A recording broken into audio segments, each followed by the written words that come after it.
open. The one that stood out was Frensby for Richard Hannon at odds of 9-4.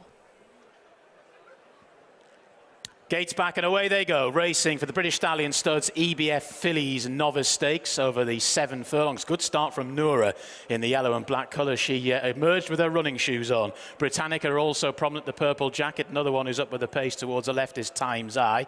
Want to Plant a Tree, the white cap towards the rail, is also prominent, as indeed is Mamara C. They're then followed by Ferrensby in the grey colours, and then Ludmilla, the pink cap towards the rear of the field at the moment, just nudged along, is Crowning in the maroon jacket. Zana goes towards the rear of the field, as indeed is Safety Catch. Kamanika towards the back. In mid-division, just a bit further on from that, is Carsavina, the blue cap, as they make their way down towards the final 4 furlongs. And it's Noura, the early speed, leads by about half a length to Margaret Beaufort, who's now moved into second, the black and orange colours.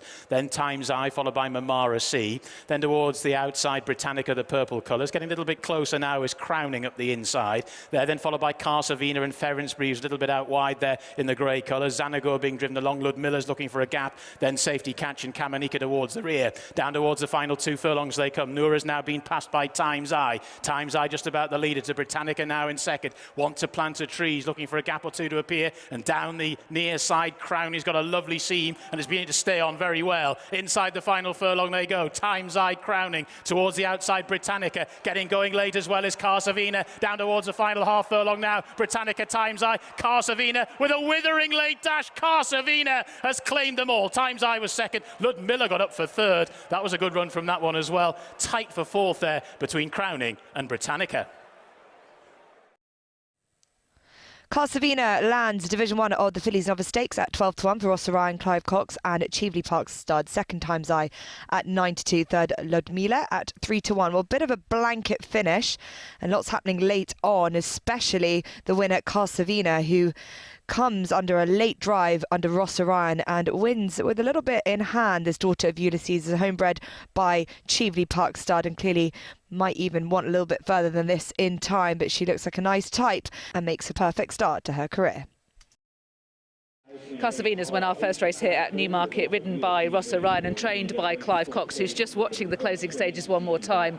I like the way she settled it quite decisively. Yeah, she's a really nice filly. We were concerned that the ground was probably, with the extra rain last night, might have been a bit on the easy side to run as well as willing.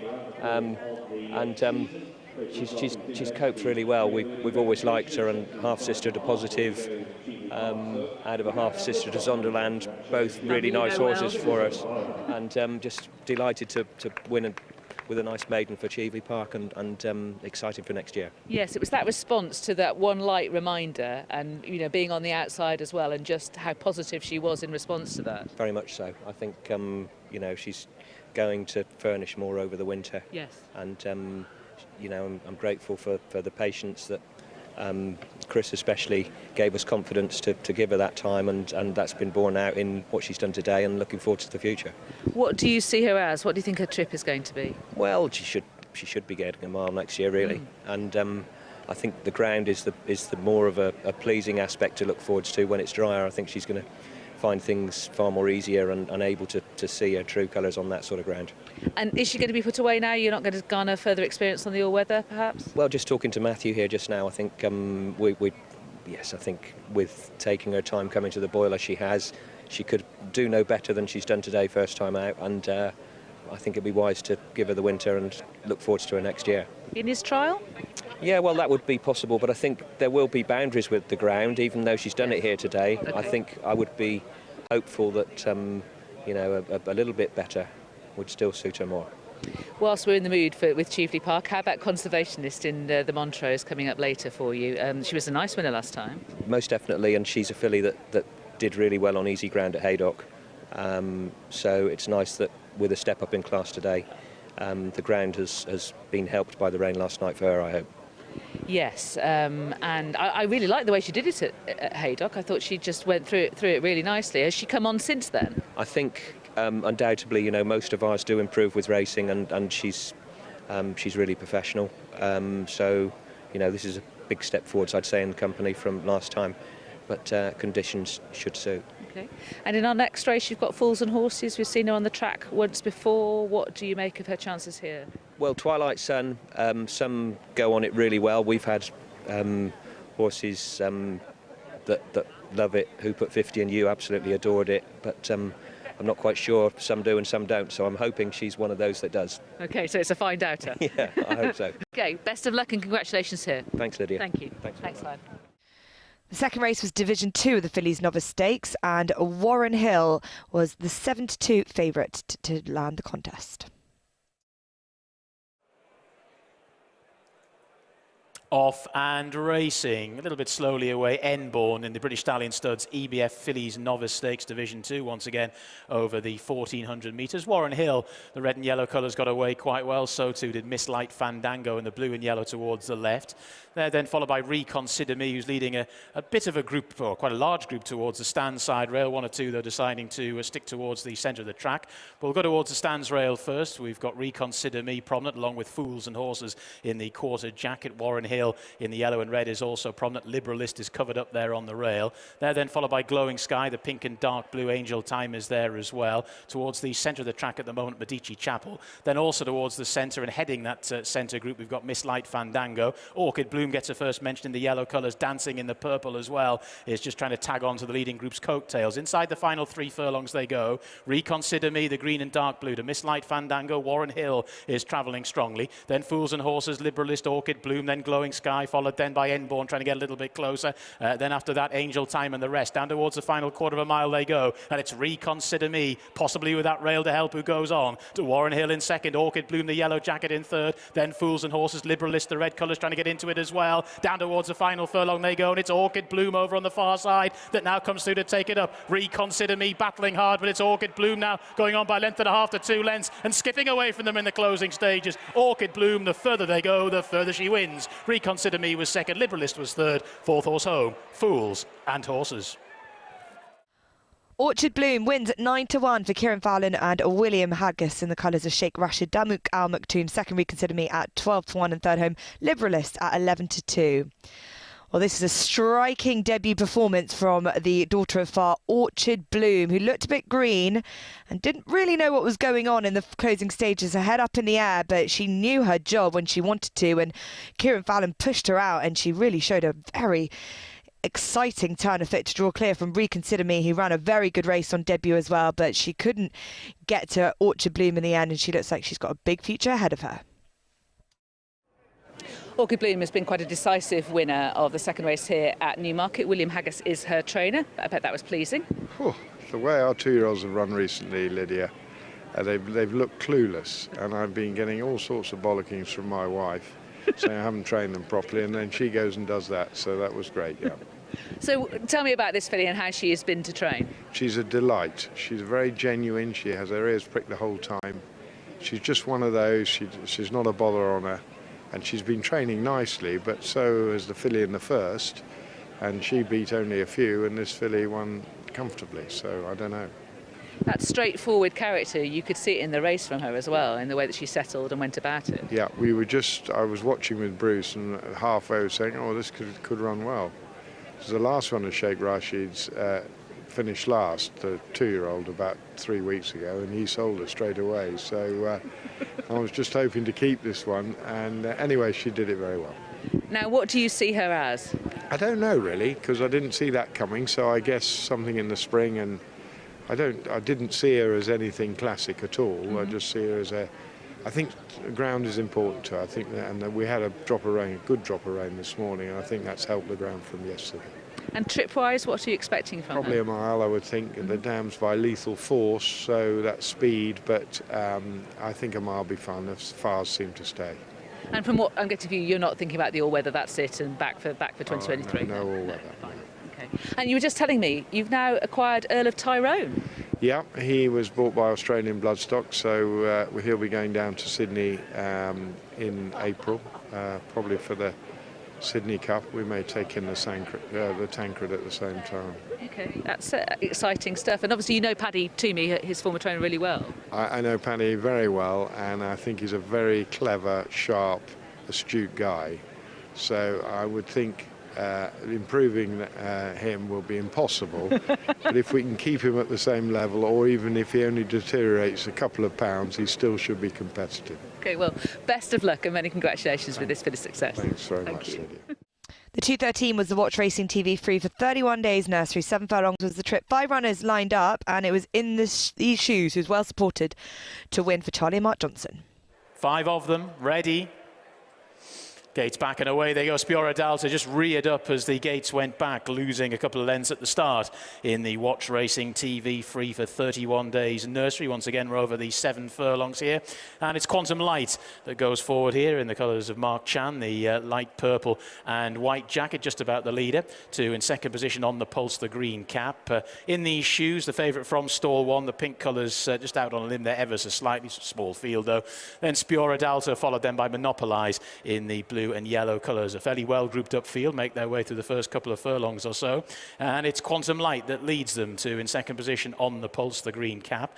Then in these shoes, the pink and red colours, followed then by Monopolize and Spiora d'Alta. After that slow start, the light blue and purple colours just covered up and trying to be smuggled into the race. Down towards the final 3 furlongs they go. On the pulse has just come through to lead Quantum Light, but Quantum Light has that rail and seemingly travels slightly the better. In these shoes goes conspicuously well in third as well, followed then by Monopolize, and Spiora d'Alta is looking for a gap or 2 to appear. Down towards the final quarter of a mile they go. They're across the track in these shoes, just about the leader. Monopolize though is making headway down the centre of the track, and it's Monopolize now that goes on to in these shoes in second, followed then in third spot by Spiora d'Alta, who's trying to stay on, then Quantum Light, and on the pulse inside the final furlong they go though, and it's Monopolize for Safi Osborne, goes on by a couple of lengths. Spiora d'Alta after the bad start is staying on well as well, but racing up towards the line. Monopolize the winner, another one for Lawrence Bellman, wins by about a length or so. 2 in second, Spiora d'Alta, then in third spot in these shoes, followed by Quantum Light, and 5th and last on the pulse. Monopolize wins at 17-2 for Safi Osborne, Ed Walker and Lawrence Bellman. Second, Spiora d'Alta at 11-4. Well, great season at Newmarket continues on for owner Lawrence Bellman, and he sees his homebred Monopolize score on nursery debut. The son of Gutafan was a little bit unlucky throughout the course of the season. Lost a shoe withdrawn at the start on one attempt and broke out the stalls at Ascot on his second going, but second run after a gelding procedure, everything clicks in place, and with a basement mark of 67 for this run, he looks like he can progress from here. The 2:48 was the racingtv.com/free trial nursery. 1 mile, 1 furlong was a trip, and there's plenty of money in the morning for Forceful Speed, who went off the 5-2 favourite. Gates back and away they go. They're racing, just lurching out to the right a little bit. There's the door. Oh, sorry, wasn't there's. That was 2 past 8, who was a little bit ungainly out of the starting stalls. Good start, though, from Forceful Speed in the purple colours in the racingtv.com/free trial nursery. In second spot, Roll It in Glitter in the light blue is followed by the 2-tone green of Sir Lawrence Graff. They're then followed by Dartman, and then Orchestra, the dark blue and red. The lighter blue and red of Dawn Vega towards the rail. Then the pink of Shabazz. They're then followed by There's the Door in the quarter jacket. Gifted Angel is towards the rear of the field. So too towards the back is 2 past 8, and Al Hagar is just about the back marker as they made their way through the first couple of furlongs or so. And it's Forceful Speed, who looked one of the speed angles in this race and has taken up the running. Leads by about half a length to Roll It in Glitter, the light blue colours racing in second. Orchestra taking a little bit of a hold towards the left in the hands of Neil Callan. They're then followed by Sir Lawrence Graff and Ryan Moore in the green colours, almost obscured there behind the leader, Forceful Speed. They're then followed up the inside by a lobbing along Dawn Vega. Then towards the left, as we look at them, Gifted Angel in the black and green colours, followed by Dartman and Shabazz in the pink. Then Al Hagar towards the rear of the field. There's the Door, and just about at the back of still a well grouped up field is 2 past 8 as they make their way down towards the final 3. And it's Forceful Speed out in front by about a neck to a driven along Roll It in Glitter. Travelling eye-catchingly well is Dawn Vega towards the near side, looking for a gap or 2 to appear though. Orchestra's got clear, running the red cap the centre. Now coming from the back, there's the Door getting into this, the striped sleeves, followed then by Roll It in Glitter, and the rest. One that's got no room at all is Sir Lawrence Graff. Down towards the final furlong and a half they come. Forceful Speed's been in the vanguard throughout, but There's the Door is getting going. Shabazz, the pink jacket from the back, getting into it too. So it's There's the Door that leads to Shabazz, who's making ground on the far side. There's the Door, the near side. Shabazz, though, with relentless headway, goes on by a half and by a length, and it's Shabazz, waited with early, comes through to win. There's the Door in second. They pulled on nicely from the third. It was tight for that position between Dawn Vega and Dartman. Shabazz wins at 9-1 for Callum Shepherd and Charlie Fellows in the colours of the Wolfpack and Partners 5. Second, There's the Door at 14-1. Third home, Dawn Vega at 12-1. Shabazz had a bit of a troubled passage through, held up by jockey Callum Shepherd, but when they found the gap, he motors home strongly and breaks his maiden tag on the 6th attempt. He had the cheek pieces fitted for the first time and he was dropping back a furlong, but he definitely hits the line very hard and nicely, and it was a pleasing run in second from There's the Door, running at this trip for the first time. The 3:23 was the Racing Welfare handicap, 1 mile was the trip, and the market was dominated by 2 Godolphin runners, and it was Gali who went off the 3-1 favourite. Ready. Gates back, they're off and racing. Repertoire a little bit slowly away. Star from Afar quite slowly out as well. And the Racing Welfare handicap over the mile and through the early stages. The grey Stately Home is prominent along with Awful Command. Also there is Seattle King, the black colours. Gali, the favourite, the first Godolphin colours, they're all blue.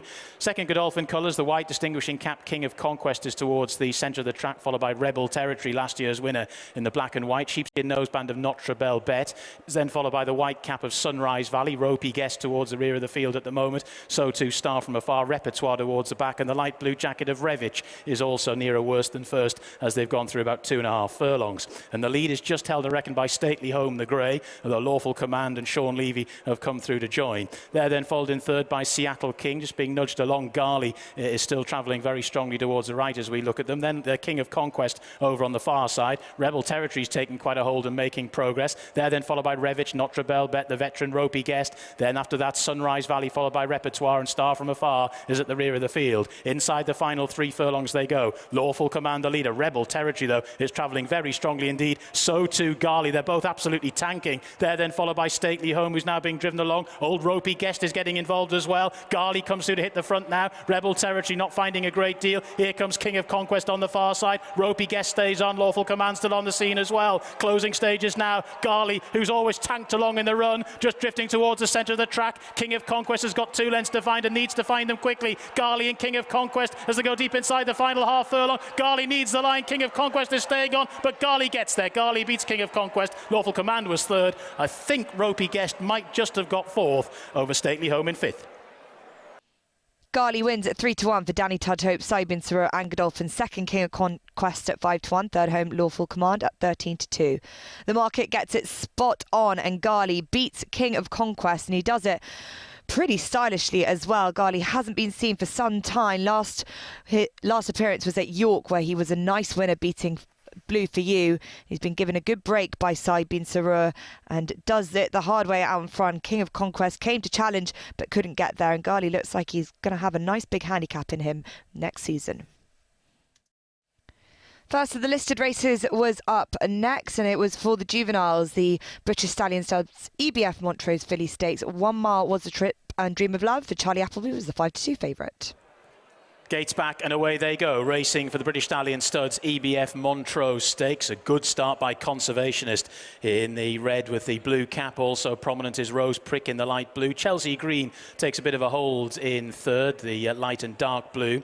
They're then followed by Dream of Love, the Godolphin blue, the white face in fourth. Keep in touch, the white sleeves, the red cap towards the right as we look at them. Then Enola Grey in the yellow and purple colours is followed by Queen Fleur in the pink and white, and then Sisyphus Strength in the red colours. Carnarvon is towards the rear of the field, and right at the back in the early stages is Fariba as they make their way through the first 3 furlongs or so. And it's Conservationist out in front after that good start, leads to Chelsea Green, who's racing in second. They're then followed by Rose Prick in the light blue colours towards the left, even further left Enola Grey in the orange. They're then followed in fifth spot by Dream of Love, who's going well, then Queen Fleur, Sisyphus Strength, Keep in Touch just shuffled back a little bit, then Fariba and Carnarvon, the purple jacket, is at the rear of the field. And towards the final 3 furlongs they go. Conservationist the leader. Here now emerging in second is Dream of Love. Chelsea Green is still on the scene as well. These 3 followed then by the white sleeves of Keep in Touch, getting a little bit closer. Then after that Rose Prick followed by Enola Grey. Sisyphus Strength is looking for a gap or 2 to appear, but none forthcoming. Down towards the final couple of furlongs they go, and it's Dream of Love looking to try and make it 2 from 2. She leads. Carnarvon though is making eye-catching progress from the back, the purple jacket, and now goes on. So it's Carnarvon to Dream of Love in second. Keep in Touch is trying to stay on as well, but it's Carnarvon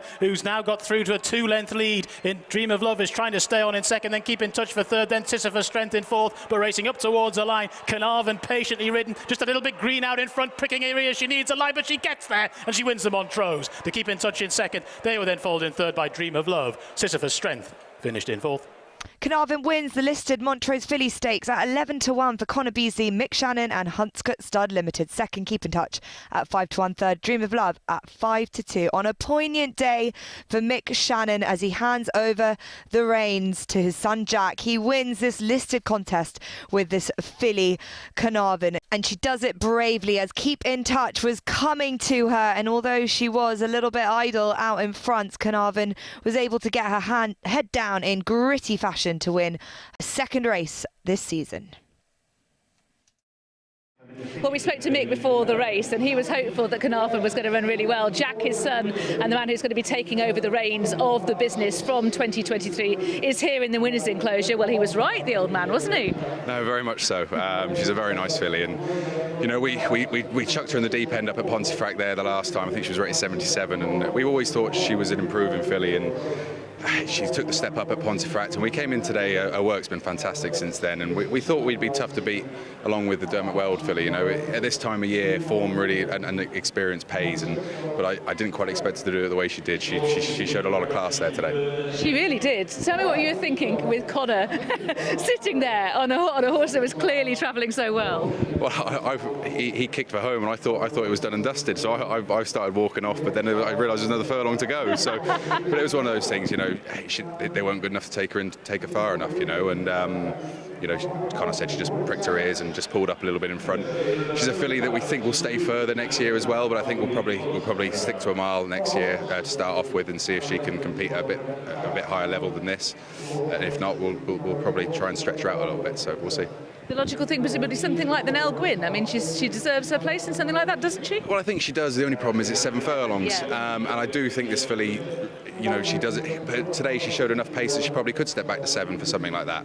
You never know. We might have you never know. I'm going to have to talk to the owners and dad and everything like that. But we might just have a swing at the guineas. Who knows? But and then see if she's not quite good enough for that. We might step her up in trip. But you know, I'm just delighted. I've got such a lovely filly to go to war with next year.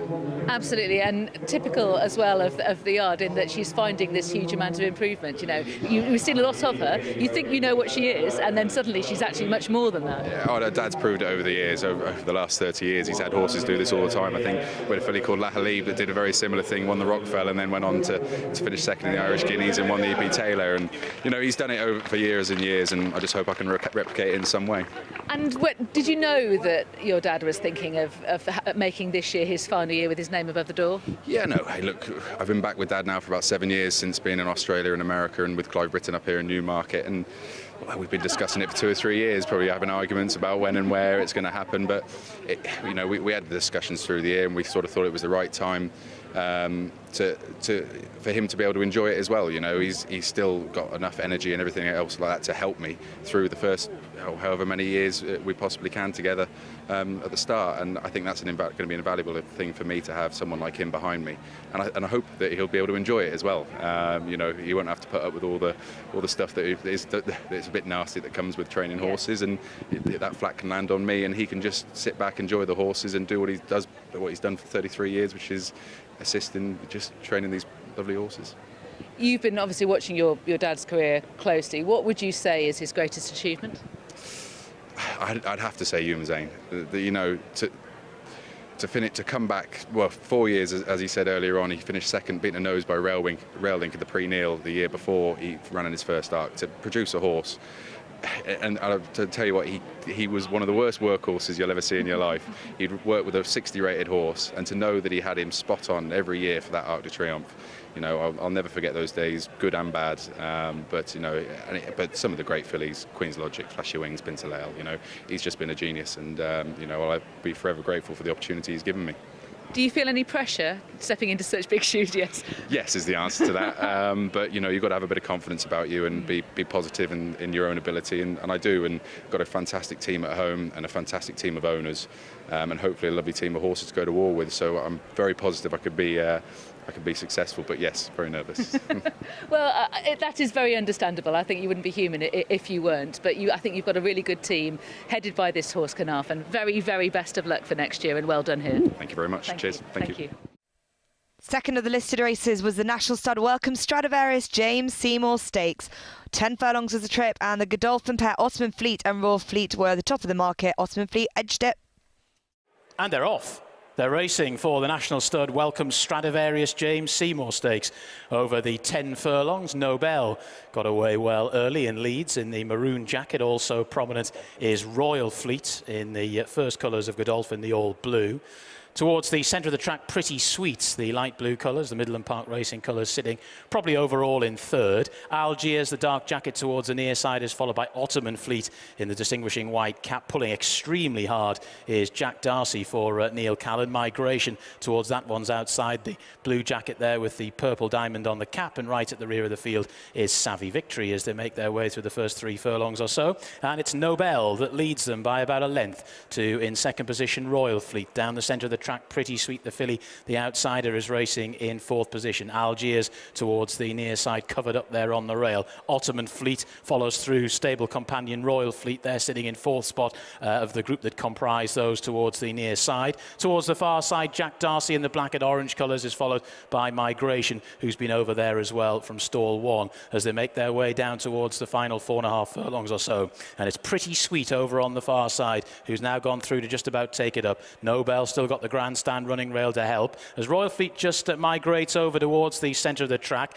They're then followed by Jack Darcy, then towards the outside, Migration, trying to get a little bit closer. Ottoman Fleet's got a bit to do from there, and then right at the rear of the field is Savvy Victory. Down towards the closing stage as they come, just over 2.5 furlongs left to travel. Royal Fleet, Algiers, followed then by Pretty Sweet. Then towards the far side, Migration getting into this. Ottoman Fleet is looking for a gap or two, just about managing to force its way through one now, and still travels very strongly inside the final 2. And it's Ottoman Fleet now to Royal Fleet. Then Migration on the far side, followed by Algiers and Savvy Victory, who's trying to stay on as well. But it's Ottoman Fleet, who was weighted with early, has always travelled very strongly, and now goes on by a couple of lengths to Royal Fleet, who's only 1 paced in second. Then Migration in third, racing up towards the line in the battle of the fleets. The Ottomans were successful. Ottoman Fleet the winner, to Royal Fleet in second. Savvy Victory finished in third. Migration in fourth.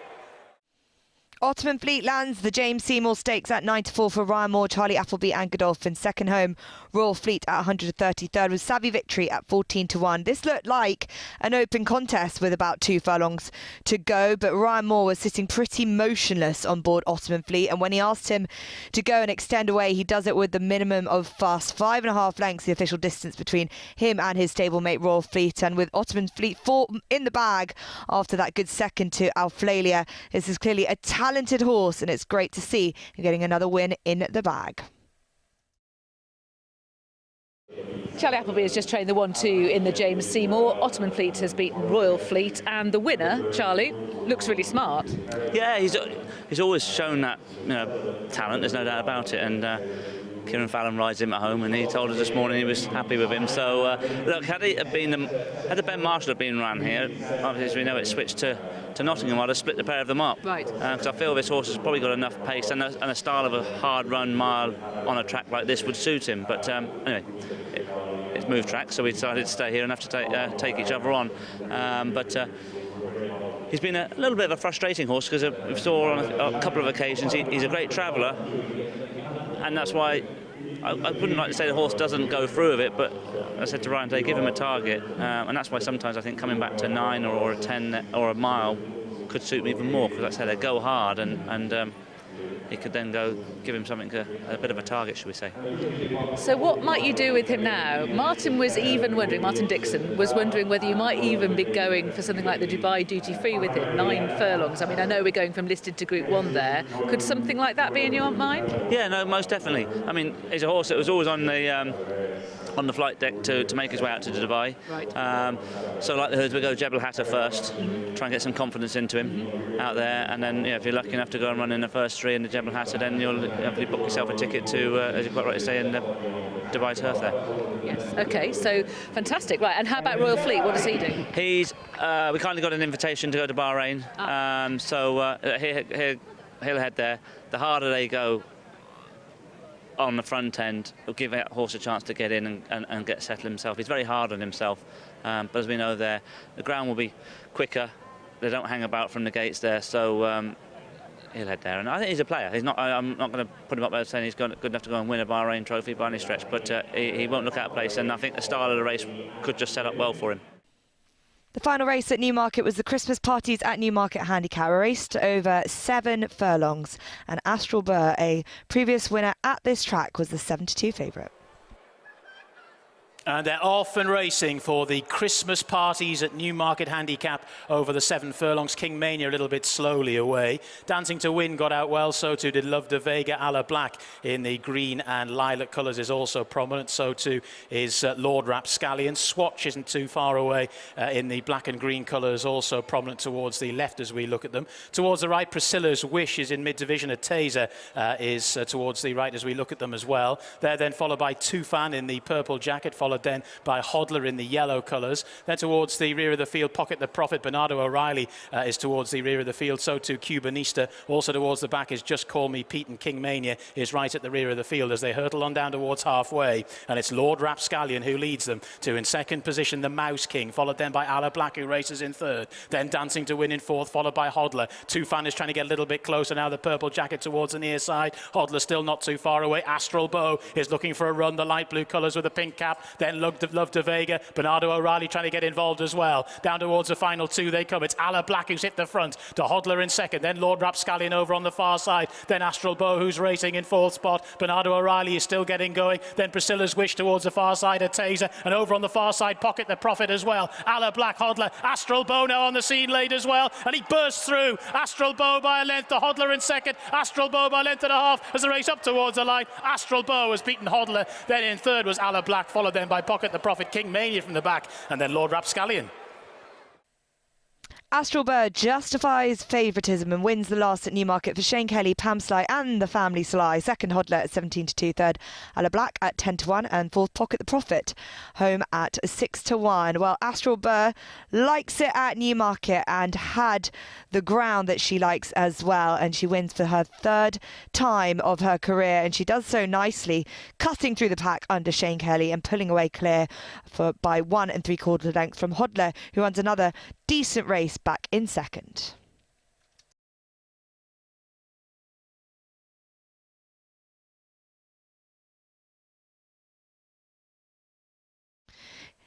Eight winners here at Newmarket on the final day of the season, and there were 3 winning favourites, one of them coming in the shape of Gali, the lightly raced son of Dabawi. Wins for Team Godolphin. They had a good day. They had a double on the card with Ottoman Fleet, a very easy winner of the Jane Seymour Stakes, and a timely winner for Mick Shannon as he calls an end to his career with Carnarvon, a winner of the Montrose Filly Stakes. So